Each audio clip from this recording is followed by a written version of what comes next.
Welcome to my 26-week video. So just to start with some fact updates.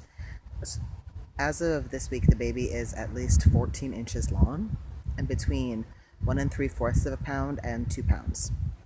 So continuing to grow. I think they put on a whole inch, right? Because wasn't last week like 13 inches, 13.5? I think it was 13. Maybe they're growing an inch a week now. That could be.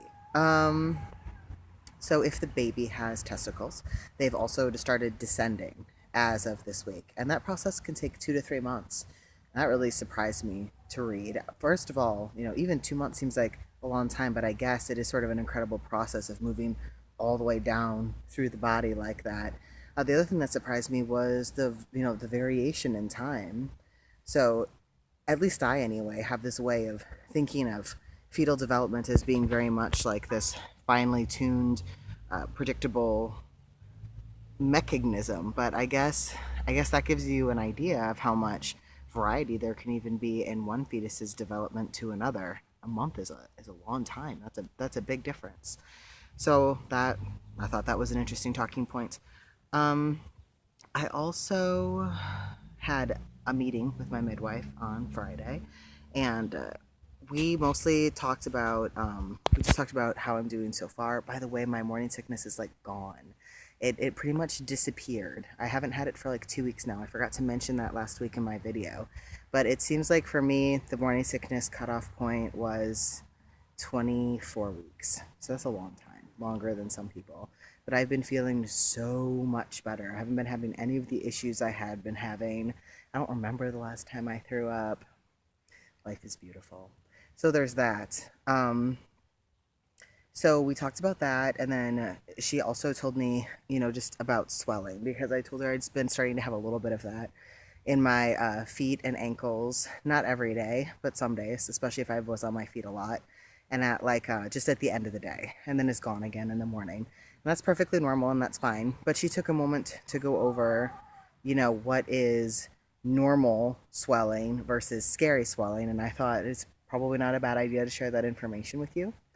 I'm outside, so if I periodically swish at things, it's because the mosquitoes are being mosquitoes. Okay, so good.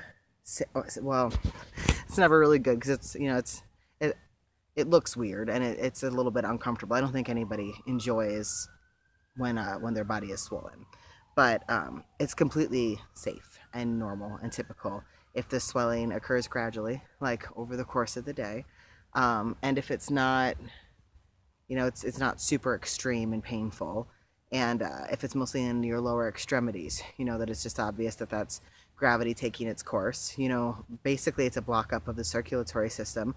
This baby is sitting on two major blood vessels that transport blood to and from your lower abdomen and legs. And then you got gravity factoring in there too. So it's just hard for everything to circulate back up again, and so it sort of hangs out down there. And that's why it gets better if you lay down and flatten your body out, because that makes your heart's job a lot easier.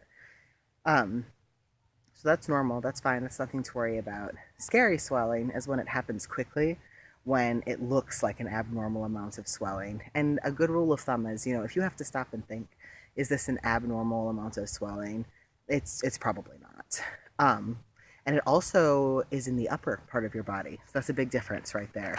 If it's the kind of swelling that may be suggestive of something serious like preeclampsia, that swelling is going to be predominantly in your arms and hands and face and neck and chest. So the okay swelling, it's on the lower half of your body. It happens slowly and it doesn't seem excessive. Scary swelling happens quickly. It seems excessive. It's on the upper part of your body. Okay, what else?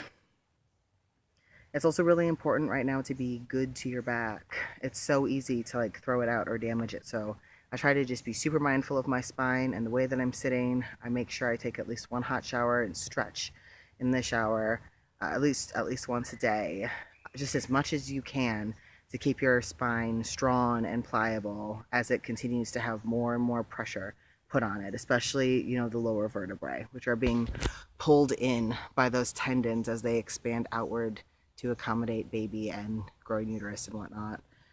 Um, Now I've also started thinking about a home birth plan.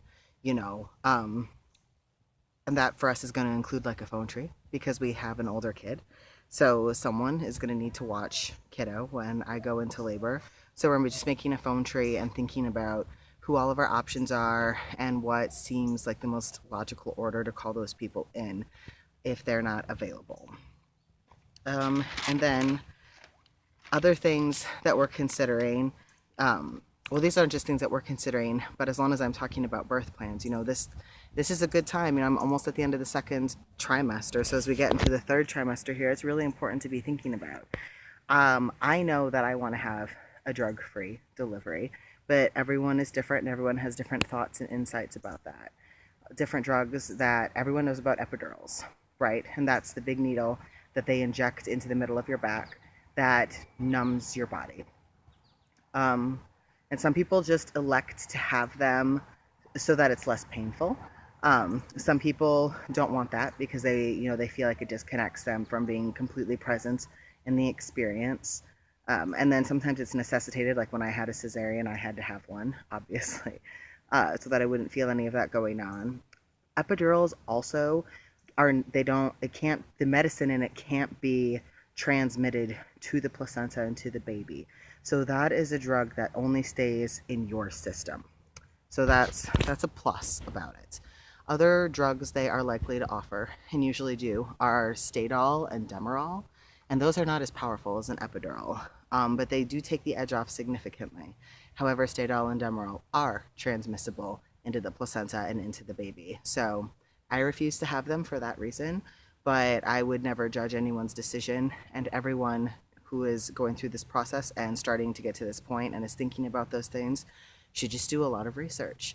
Whatever decision you make is your decision and it's valid, but it is your responsibility to make sure that you understand and that you've researched everything and that you feel comfortable in that decision.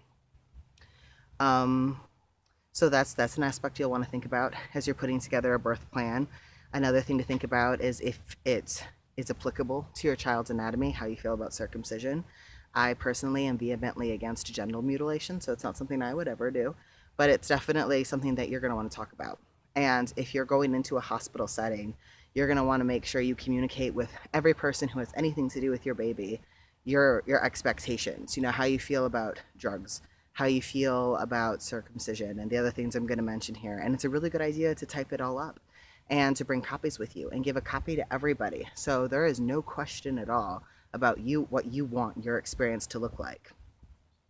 There's so many people who are coming in and out. Honestly, even when you do all of that work, sometimes things still are more effort to have go your way than you would like. So it's always good to be as proactive as you possibly can in advocating for yourself and what you want. Other things to think about, some people like to have mirrors with them when they're delivering the baby so that they can have an opportunity to see the baby crown too. So you might want to think if that's something that you want for your delivery experience. Another thing is you might want to set up a video camera. A lot of people record their births for posterity. Another thing to consider is going to be like the atmosphere of the room. Like I know that I'm going to want it to be quiet and dark, and I'm going to want my space, which is part of the reason a home birth appeals to me so much. But you might want your friends and family there, and you might want, music and I don't know, whatever you want.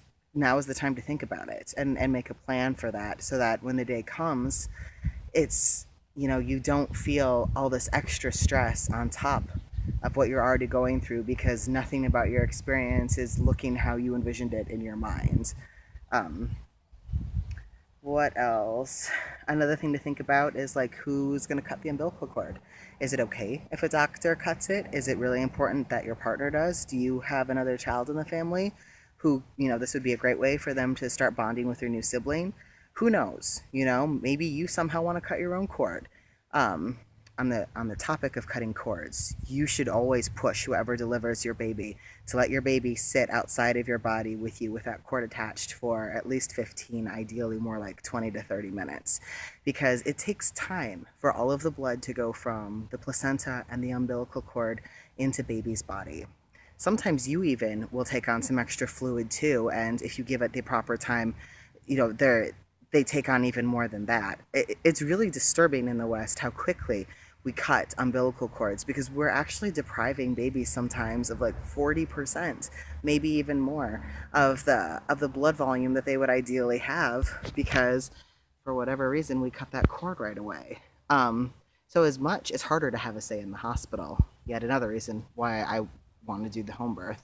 But as much of a say as you can. I mean, push your OBGYN, whoever delivers your baby, to leave that cord because every minute that your baby gets more blood, that's less hard that their little heart has to work. That's more oxygen for their brain and their organs, which are adjusting to this very intense experience of being inside your body to outside of it. Your baby's going to have to be learning new tasks right away, regardless of whether you're breastfeeding or bottle feeding. Your baby's going to be using their mouth and tongue and esophagus like pretty much for the first time. I mean, they've been practicing swallowing amniotic fluid, but that's not the same as latching onto something and successfully getting food from it. It's just best to give a brand new baby every advantage you can. And blood volume is significant. But that's another thing to think about. Who's going to cut the cord? Another thing might be godparents. Are there godparents that you want to name? That's something that you might be thinking about right now. Shout out to our godmom, Jackie, by the way. She's awesome. Another thing to think about is vaccinations. I myself am pro-vaccination, but people have different thoughts and feelings about that. Even with an autistic child, I mean, I'm not one of those people who believes the single bullshit retracted article that was written for essentially like notoriety and sensationalism that falsely claims that vaccines are responsible for autism. People have other reasons outside of that too. People have different concerns, but that's something that you're going to want to think about, and you're going to want to make sure you and your partner are on the same page about that. Because if you do, well, I mean, they're going to ask you right away when the baby is born, and I feel like the first vaccinations a baby gets is pretty early on. It might even be like when they're a week or 2 weeks old. Maybe they're older. I don't quite remember, but I feel like it's pretty soon. So it's gonna want to be something that you've already thought about and discussed, especially if you might have slightly conflicting points of view. You're really going to want to have time to hammer that out because you're only going to be able to do it one way or the other. There's not really a compromise on whether you can't like halfway vaccinate. You either do or you don't. So there was only one question anyway that was related to this between last week and this one, and it was just like one thing that I like and one thing that I dislike about pregnancy. So I would say what I like is the excitement of creating a new life with my partner and the closeness I get to feel to that developing new life. And I would say that my least favorite thing would be all of the horrible digestive symptoms that I had for the first 24 weeks. That sucked. And also like the vulnerability that I feel and that continues to intensify the more I show. I don't like that, but I think that has more to do with society than with the actual experience. Because like I say, I don't feel that way at home. I just don't always feel the most comfortable. I worry, what people are thinking sometimes. And occasionally people look, but, I don't think that's probably what they think it is. But still, it just makes me feel more exposed, regardless of whether that's where their mind goes or not. I think anytime you're getting looked at more by people, it's a little bit uncomfortable. So I'm not enjoying that. What else? Oh, I also wanted to mention, because I don't remember if it was, I think it wasn't last video, but the video before last, I was talking about starting testosterone and how that could possibly affect your fertility, and that, we know that there's a high likelihood of success if you start testosterone after you're 18 or 19, but there's a lot less information on how your fertility is affected if you started at 15 or 16. I don't know how many people read the comments, but I just thought I would mention that there was a viewer who commented that they personally knew someone who had started testosterone when they were 15 or 16 and went on later. I don't know how long they were on T for. That information was not shared. But obviously for some amount of time. They later went on to conceive and carry. So I just wanted to put that out there, that there's another bit of anecdotal evidence that even if you start testosterone a bit younger, you might still be able to have everything you want in life. I think that that's everything that I had to talk to you about this week. It is. So as usual, if you have any questions or concerns, feel free to comment them below. And you can always feel free to shoot me a personal message too if you want to have, if you just want to have like more of a one-on-one discussion. And I will see you for week 27, at which point I will be almost 6 months pregnant. This summer is just going right by. There's a lot of mosquitoes and bees out here though. So I think I'm going to peace out and I will see you next week.